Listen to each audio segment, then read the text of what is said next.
at some point in time in your career, Max, the reason I think you're wrong will kind of shock you. It's not about Carson Wentz. It's about what you think about yourself sometimes.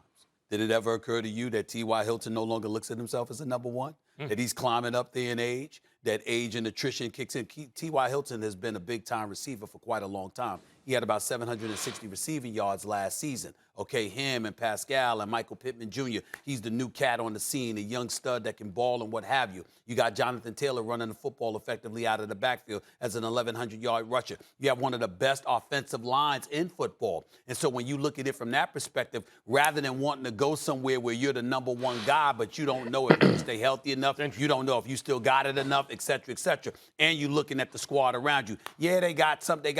Of course, they can run the football because Lamar Jackson is out of the behind center, and he's an electrifying runner from the quarterback position. But who's your running back now? And then when you think about your wideouts, okay, you got some decent dudes. You're another decent dude, but you might not be a number one anymore. What kind of pressure is that going to put on you? That offensive line, can they protect Lamar Jackson? Can they give you a running game? And if they can, if there are question marks about that, how much more pressure is going to be applicable to you? So all of those things come into consideration when you're looking at the Colts. If I'm looking at the Colts, if I'm T.Y. Hilton, it's familiar surroundings. I've already played for this organization. I know who the GM is. I know who the coach is. I damn sure know what my offensive line is. I know who Pittman is. I know who Pascal is. I know who Burton is. I know who Jonathan Taylor is. And on top of all of that, I'm remembering and reminiscing about what I once saw from Carson Wentz. And when was Carson Wentz exceptional? When Frank Reich, my head coach, was his offensive coordinator and his quarterback's coach in Philadelphia. And he had an offensive line. So I take all of those things into consideration, and I say, okay, the safe bet for me to stretch my career a little bit longer by not putting so much on my shoulders, being a part of a team, structure and all of that, and we're not looking for something, this is the best place for me to be. I totally get where T.Y. Hilton could be coming from, and I don't think he'll regret this at all. I could not agree with you more, Stephen A. Listen, and for all the reasons you just said at the latter part of your argument, I think comfort where you are, right? Family not having to move, not having to reinvent yourself on a football team. You're a known commodity in Indianapolis. You know Chris Ballard, the GM. You know the owner, Jim Irsay, personally and very well. Frank Reich has been good to you. Have to be the commanding piece. I think if he went to Baltimore, he would have been expected to be a larger piece of this offense where he understands he has to learn all this, right? You got to learn their route combinations. You got to learn their new playbook. What are you, where are you trying to be? Then you got to find the rhythm with Lamar Jackson. All of those things add on. At least in Frank's system, it's a new quarterback, but he knows where he's supposed to be. So I don't think he'll have any regrets. And I do believe if you looked at both organizations, they're both great organizations. They're both run really well. I would say they're both in the elite category of teams you would want to play for. So if it was one of those things where he was just tired in Indy or it was too chaotic, I could understand it. With all else being equal, I think he made the right choice. Well, I appreciate your guys' comments because it makes sense in terms of continuity, in terms of familiarity. By the way, I remember in 2017, I was running around saying with Lane Johnson, the offensive, the tackle, they were trending toward elite. When he gets back, and that's exactly what happened. If he thought Lane Johnson was good, wait till he gets a load of Quentin Nelson, right? I get it that the offensive line, Jeff Saturday, has a huge say in how successful you are. Really, I was looking at this more of a Lamar Jackson to Carson Wentz comparison.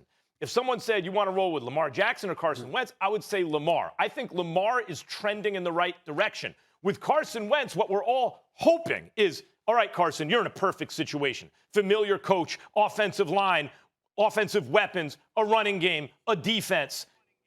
He has high upside in the past, at least, right?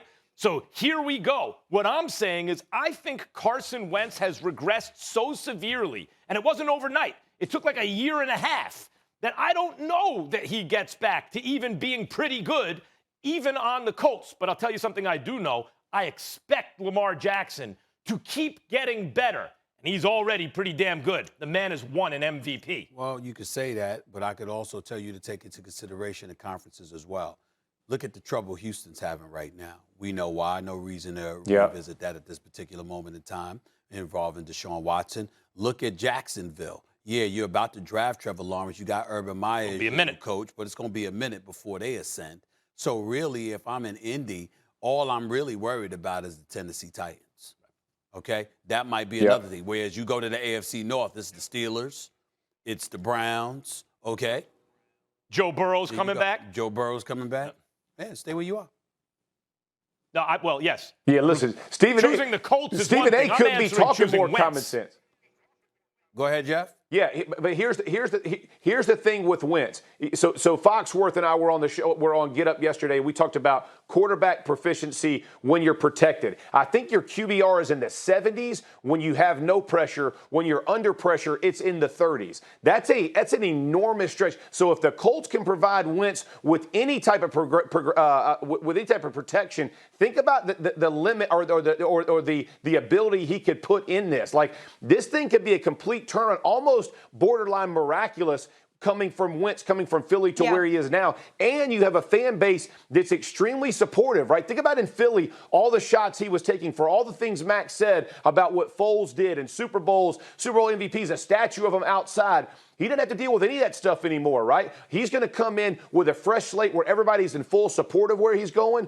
I think he has a huge upside there in Indy. Thanks for watching ESPN on YouTube. For live streaming, sports, and premium content, subscribe to ESPN+.